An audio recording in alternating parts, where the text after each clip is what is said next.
हरे नमः। श्री स्वामी हरिदास विजय तीर्थराम।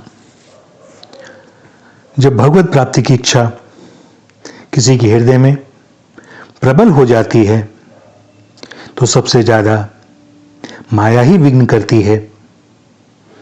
ऐसी ऐसी परिस्थितियां उत्पन्न हो जाती हैं कि व्यक्ति सोचने लगता है कि मैं किस झंझट में पड़ गया, क्योंकि कहते हैं ना, ये काम क्रोध लोभ मोह, इनको ऐसे समझें जैसे किसी घर में वर्षों से कोई किराएदार रह रहा हो और 15-20 वर्ष बाद मकान मालिक कहे कि भाई इस घर को खाली कर दो, मुझे अपने उपयोग में लाना है, तो वे सहज ही कब घर छोड़ते हैं। वे साम दाम दंड भेद सारे उपाय करने लगते हैं ताकि घर न छोड़ना पड़े, क्योंकि रहते रहते उन्हें तो यही लगने लग गया है यही हमारा घर है। कभी सपने में भी ना सोचा कि यह घर छोड़ना पड़ेगा, तो अब जो भी बन पड़ता है वे करते हैं। इसी प्रकार से हमारे हृदय में जो दोष हैं, हमारे ऊपर जो माया का प्रभाव है, हमारे जो पूर्व जन्म के संस्कार हैं, वह हमें बार बार यही कहते हैं कि किस झंझट में पड़ रहे हो, यहां दुख ही दुख है, जबकि वास्तव में ऐसा है नहीं। इसके बारे में एक दृष्टांत है। सौतेली माता के वाग बाणों से जब ध्रुव जी को नित्य ही चोट पहुंचने लगी, तब वे अपनी जननी सुनीति माता से उपदेश पाकर भगवत भजन के लिए वन जाने को प्रस्तुत हो गए। और जब वे वन जाने को प्रस्तुत हुए, तब पिता उत्तानपाद ने मां बेटे के जीवन के लिए एक सेर अन्न दिए जाने के बजाय 2 सेर अन्न देने का प्रलोभन देकर ध्रुव को लौट आने के लिए कहा, ताकि वह उन्हीं के पास रहे। यही माया का विघ्न है। ध्रुव जी ने इसे समझा और तत्काल उत्तर दिया, जिन प्रभु कीन शेर से दूना, तिनके भवन और का सूना। ध्रुव जी ने विचारा कि अभी तो मैंने भजन का संकल्प मात्र किया है और प्रतिकूल पिता भी अनुकूल होकर दुगना देने के लिए प्रस्तुत हैं, तो फिर अब शेष क्या रहा। उनका उत्साह और बढ़ा। अपने इन सामान्य प्रयत्नों को विफल होते देख राजा उत्तानपाद ने ध्रुव जी को आधा राज्य देने तक का प्रलोभन दिया। माया का यह अर्ध राज्य रूप प्रबल विघ्न भी बालक ध्रुव को विचलित नहीं कर सका, बल्कि वे तो भक्ति के इस अद्भुत चमत्कार पर मुग्ध हुए कि भक्ति का संकल्प मात्र ही भला इतना फलदायी है कि जो 1 सेर अन्न मात्र देता था, वह आज आधा राज्य देने के लिए तैयार है। फिर तो वे और आगे बढ़े और बढ़ते ही चले गए। और जब कोई भगवत प्राप्ति का लक्ष्य लेकर निकल पड़ता है, किसी की परवाह नहीं करता, कोई आश्रय नहीं खोजता उनके अतिरिक्त, तब उसे ही खोजते हुए आते हैं सद्गुरुदेव। बहुत लोगों के मन में विचार आता है कि सद्गुरुदेव को कैसे खोजें, सद्गुरुदेव को कैसे खोजोगे।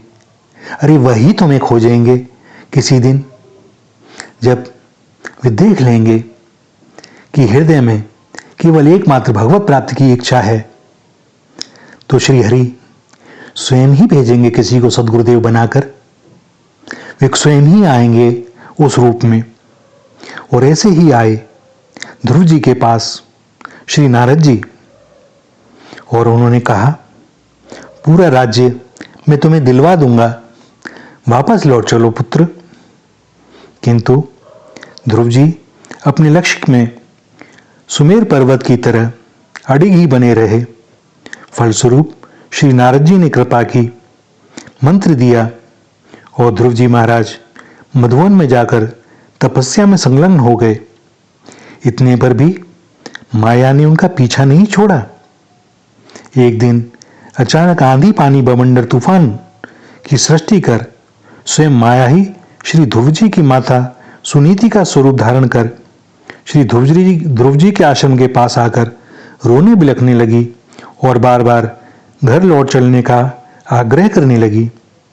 माँ के स्वर से मिलता जुलता करुण क्रंदन सुनकर ध्रुव जी ने विचार किया कि माँ ने तो उपदेश दिया था कि भगवान के चरण चिंतन के बिना और इस संसार में किसी का भी आश्रय लेने की आवश्यकता नहीं।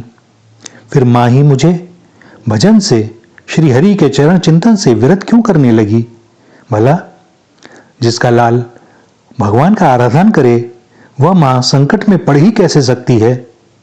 श्री हरि का ही तो वचन है ना, विरध है प्रणत कुटुंब पाल रघुराई। अतः विचार किया उन्होंने कि निश्चित ही यह माया का विघ्न है और ध्रुव जी अपने साधन में और भी तत्परता से दृढ़ता से लीन हो गए। यहां 4 बातें मुख्य हैं। श्री ध्रुव जी भगवान को पाने के लिए उनके पीछे पड़े हैं और माया श्री ध्रुव जी के पीछे पड़ी है। अतः इससे यही निष्कर्ष निकलता है कि भगवान का अनुगमन करने वाले की माया स्वतः अनुगामिनी हो जाती है। कहते हैं ना, माया को सब जग भजे माधव भजे न कोय, तुलसी जो माधव भजे माया चेरी होए। और दूसरी बात, माया जिसके पीछे पड़ी हो अर्थात उसे विचलित करने के लिए कटिबद्ध हो तो उसे केवल और केवल भगवान का ही अनुगमन करना चाहिए। भगवान कहते हैं कि यह अलौकिक माया मेरी त्रिगुणमयी योग माया बड़ी दुस्तर है, परंतु जो पुरुष मेरे को ही निरंतर भजते हैं वे इस माया को उल्लंघन कर जाते हैं अर्थात संसार से तर जाते हैं। जिनकी दृष्टि में भगवान रहते हैं माया उनके पीछे रहती है अर्थात पीछे रहने का अर्थात है कि माया उनसे दूर रहती है। जिन्हें भगवत दर्शन की लालसा है उन्हें माया को पीछे ही करना होगा, क्योंकि जीव और ब्रह्म के बीच में माया ही आवरण स्वरूपा है। ब्रह्म नहीं माया नहीं, नहीं जीव नहीं काल, अपनी हो सुधि ना रहे, रहे एक नंदलाल। और जब ऐसा हो जाता है, करत करत अभ्यास से जड़मति हो सुजान होता है, संकल्प से, लगन से, प्रार्थना से, और वे मिलेंगे, निश्चय ही मिलेंगे। कोई उनको चाहे और वे ना मिलें, यह न कभी हुआ है न कभी होगा। विश्वास रखें। श्री राधा श्री राधा श्री राधा।